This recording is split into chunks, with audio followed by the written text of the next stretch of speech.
안녕하세요. 제이풍스TV입니다. 시청자 여러분, 이번 해에 제2의 역사 인물 이야기는 조선의 국운을 100년을 연장시킨 세종대왕릉의 놀라운 이야기란 제목으로 세종대왕이 승하 후 처음 묻힌 서울의 영릉은 물이 찬 흉지였고, 그로 인해 조선 왕실 내 고륙 상잔의 비극이 끊어지질 않자 예종 때 천하의 명당을 찾아 여주로 천장했는데, 이장한 현재 영릉이 명당이라 그 영향으로 조선의 국운이 100년이나 연장됐다는 신비한 이야기를 방송합니다. 자, 세종보다 2살을 많았던 세원왕후가 52살의 나이로 죽자 부인에게 엄청 미안한 마음을 가졌던 세종은 헌릉의 서쪽 산 능선에 그녀를 장사 지내고 영릉이라 불렀습니다. 헌릉은 서울의 대모산 남쪽 산 기슭에 조성된 태종과 원경왕후의 쌍분 능으로 풍수적 국세가 매우 뛰어난 곳입니다. 그럼 세종은 왜 왕후를 볼 때마다 측은히 생각했을까요? 예로부터 자식을 잃은 부모를 참척이라 하는데, 이 어려운 한자는 자식이 먼저 죽으면 이루 말을 할 수 없을 만큼 슬프고 비참한 심정이라는 뜻입니다. 1408년 14살의 나이로 충년대군과 결혼한 왕후는 18살 때 정소공주를 처음 낳은 후 40살에 막내인 영웅대응을 낳을 때까지 8남 2녀를 줄줄이 낳았는데, 그 중에서 정소공주와 5남인 광평, 그리고 7남인 평원대군이 세상을 먼저 떠나 3번이나 참척을 겪었습니다. 엄마로서 마음이 얼마나 아팠겠습니까? 그뿐만이 아닙니다.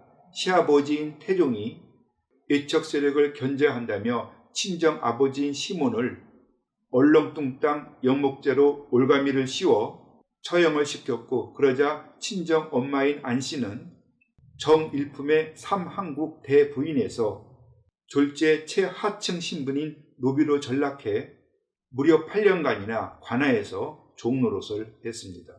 그런데 야속한 남편은 임금이 되고도 4년간이나 아비인 태종의 결정을 부정하고 번복하기 어렵다며 장모를 노비로 내버려 뒀습니다. 자, 왕후의 심정을 헤아려 보면 생때 같은 자식을 3명이나 잃은 엄마로서, 또 멸문지화를 당한 친정집의 딸로서 얼마나 마음이 쓰라리고 아팠겠습니까? 비록 임금이지만 아버지가 무서워 아내의 슬픈 마음을 달래주지 못했던 세종은 왕후가 죽자 명복을 빌기 위해 어린 청강지옥을 지어 바쳤을 만큼 그녀를 애틋하게 생각했습니다. 그런데 소원왕후가 죽기 1년 전 대모산에 만들어 놓은 무덤, 즉 수능에 관해 당시의 지간들은 무덤 안에 물이 차는 흉지이니 딴 곳으로 정해야 한다는 주장을 했고, 최양서는 남서방의 물이 부엉이 머리 위에 난 뿔처럼 양쪽으로 갈라졌으니 후손이 끊어지고 맏아들을 잃는 터이다 라며 불길한 징조를 말했습니다. 하지만 효심이 깊었던 세종은 부모가 잠든 헌능 곁에 자기의 능도 마련하려는 마음이 강했고, 그래서 단호하게 말했습니다. 다른 곳에서 복지를 얻는 것이 어찌 선영 곁에 장사를 지내는 것만 하겠느냐. 발복설은 근심할 것이 아니다. 과인은 마땅히 그곳에 장사를 지내되 공부는 같이 하고 석실만 별도로 만드는 것이 좋겠다. 나아가 세종은 자신과 왕후가 묻힐 영릉을 쌍분이 아닌 합장릉과 동분 이실로 결정했는데, 이것은 하나의 본분 안에 부부를 합장해서 안장하되 내실의 석실을 2개의 방으로 나눠 조성하는 방식입니다. 2개의 석실 중 왼쪽에는 왕후를 안장하고 우측 석실은 세종을 위해 비워두었는데, 이런 합장릉은 영릉이 처음이며 소원왕후가 숨진 지 4년이 지나 세종이 54살로 승하하자 세종도 왕후 곁에 미리 만들어 놓은 석실에 안장되었습니다.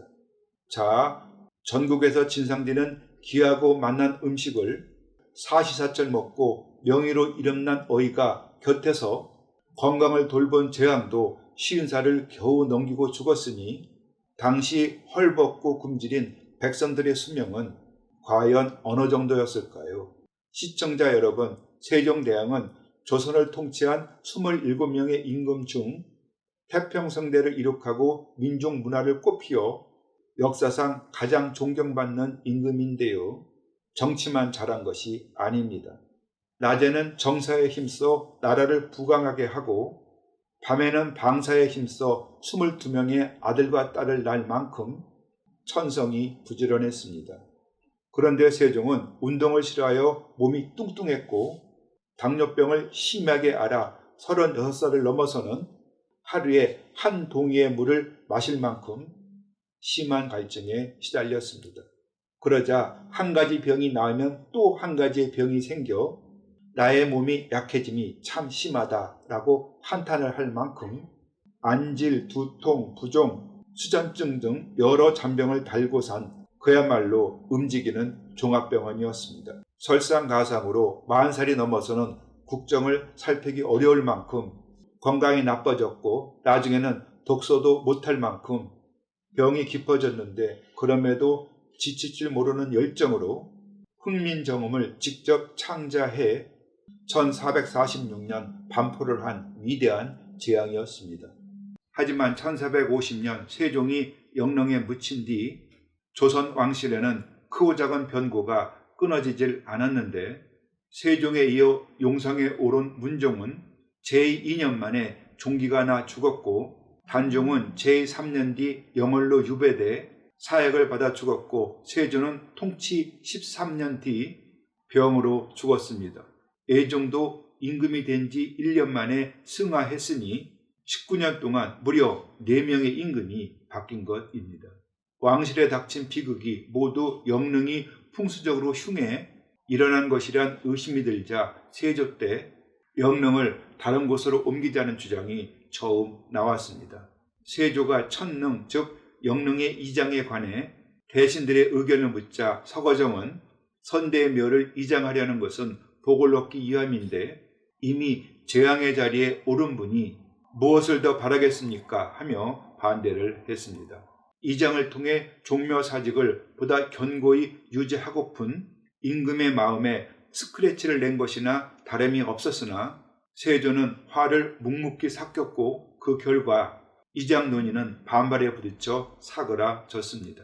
그렇지만 세조가 승하하고 애증이 즉위한 1468년 영릉을 천장하자는 논의가 다시 시작되었고 애종은 행여 할아버지인 세종이 흉지에 묻혔으면 어떻게 하나 하는 불편한 마음을 덜어내고자 노사진, 임원준, 서거정 등을 여러 곳에 파견해 이장할 묘지터를 찾아보라고 명령을 했습니다. 풍수에 밝은 안효례를 부른 애종은 여주에 있는 이 계전의 묘와 여주 강금산의 터 그리고 용인 금령산의 터 중 어느 곳이 영릉을 이장할 땅으로 가장 좋은가를 물었더니 상지간인 안효례는 그 중에서 이 계전의 묘가 자손이 번창하고 만세토록 종묘사직을 보존할 명당이라고 추천했습니다. 이 계전은 고려 말에 삼은으로 유명한 이색의 손자로 도승지를 지냈고 세조의 쿠데타에 협력해 정난공신에 봉해진 사람인데 하지만 죽어 장사를 지낸 지 10년 만에 그의 무덤이 세종의 이장터로 주목되자 땅을 빼앗겨서 이장을 당했습니다. 예, 그렇습니다. 세조의 영릉은 처음 서울 대모산 기슭에 조성됐다가 그곳이 흉지라는 주장이 있자 여주의 현재 영릉으로 이장했는데 현재의 터는 이 계전의 묘를 재활용한 것이며 애종이 백성의 묘를 빼앗은 뒤 세종의 능을 조성한 것입니다. 여기서 여주의 영릉에 얽힌 재미난 이야기가 전해집니다. 서울의 영릉을 이장할 장소를 찾기 위해 안효례를 비롯한 정승들이 광주, 이천을 거쳐 여주의 여러 산들을 돌아볼 때였습니다. 여주의 북성산에 이르렀을 때 갑자기 소낙비가 내려 비를 피하기 위해 사방을 둘러보니 멀리 한 곳에 제실이 있어 그곳으로 갔습니다. 그런데 비를 피하며 주위를 살피던 안효래는 그곳에 있는 이 계전의 묘가 풍수적으로 매우 뛰어난 곳임을 단번에 알아보고 영능을 이장할 장소로 마음에 담아두었습니다. 그런데 이 계전이 죽어 장사를 지낼 때 지가는 천하의 명당을 다른 사람이 빼앗을 것을 염려해 어떤 일이 있어도 봉분이나 신도비각을 만들지 마시오라고 당부를 했습니다. 하지만 세도가였던 한산 이씨는 그 말을 무시하고 이 계전의 묘를 큼직하게 만들고 제실까지 번듯하게 지었는데 그 바람에 눈에 불을 켜고 명당을 찾던 안효래에게 딱 걸린 것입니다. 한편 이 계전의 묘 그 주변에는 세조 때 의정을 지낸 이 인손의 묘도 함께 있었는데 그는 이 계전과 달리 광주 이시이고 영능이 여주로 옮겨오자 그의 묘도 강제로 이장을 당했습니다. 왜냐하면 어느 터가 임금이 묻힐 장소로 정해지면 능을 감싸고 보호하는 사방의 산, 즉 사신사 안쪽에 있는 모든 집과 묘들은 지맥을 보호한다는 명목하에 모두 철거되는 것이 국법이기 때문입니다. 연능을 천장하기로 결심한 예종은 이 인손의 장남인 이 극배를 불러놓고 차마 부친의 묘를 다른 곳으로 이장해달라는 말은 하지 못한 채 술만 계속 따라 주었는데 임금의 마음을 알아챈 이 극배가 동생들과 상의하여 부친인 이인손의 묘지를 나라에 내놓았습니다. 그러자 예종은 부친의 묘를 이장하는 것은 슬픈 일이다 라고 말하며 이 극배를 평안도 관찰사에서 의정부 우참찬으로 승진시키며 위로를 했습니다. 그런데 이장을 위해 이인손의 묘를 팠더니 무덤 속에서 이 자리에서 연을 날려 하늘 높이 또 오르거든 연줄을 끊어라. 그리고 바람에 날린 연이 떨어진 곳에 이 묘를 옮기라 라는 글이 적힌 종이가 나왔습니다.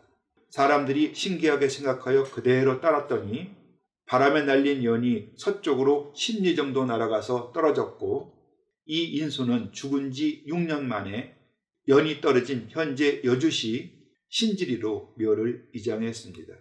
현재 그의 묘 앞에 서 있는 안내판에도 최초의 묘수는 세종대왕이 영릉의 터였는데 세종대왕의 능침을 옮길 때 연을 띄워 연이 떨어진 이곳에 묘를 옮겨 이장했다라고 써 있고 연이 날라와 잡은 묘지가 명당이라서 이 인손의 5 아들은 차례로 과거에 급제해서 높은 벼슬에 올랐고 그러자 훗날 성종은 아들을 낳으려면 마땅히 광주 이씨와 같은 아들을 낳아야 한다라고 말할 정도로 부귀를 누리고 살았습니다.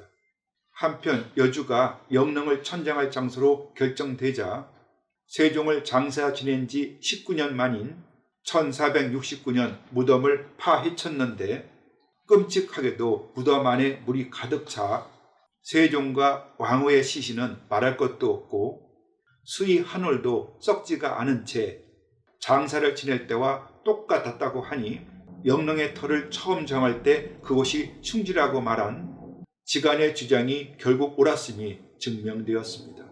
그리고 대모선의 영릉에 설치됐던 성물들은 여주로 옮기기가 어려워 그 자리에 묻었는데 당시의 상석, 장명등, 망주석, 문무신석, 신도비들은 1973년 발굴되어 현재 서울 청량리의 세종대왕 기념관에 옮겨져 옥외에 전시되어 있습니다. 영릉이 여주로 옮겨지자 그 터가 천하의 명당이라 조선의 국운이 100년이나 더 연장되었다고 해 영릉 가백년이란 말이 생겨났습니다. 이중환이 쓴 택리지에도 영릉은 장원대왕 즉 세종이 묻힌 곳이다. 땅을 팔 적에 오래된 표석을 얻었는데 그곳은 마땅히 동방의 성인을 장사 지낼 터이며 풍수사가 말하길 묘로 뻗어온 내령이 몸을 돌려 임자룡으로 입서하고 곤신방에서 물을 얻어 을진방으로 빠지니 모든 능 중에서 으뜸이다 라고 기록되어 있습니다. 예, 맞습니다.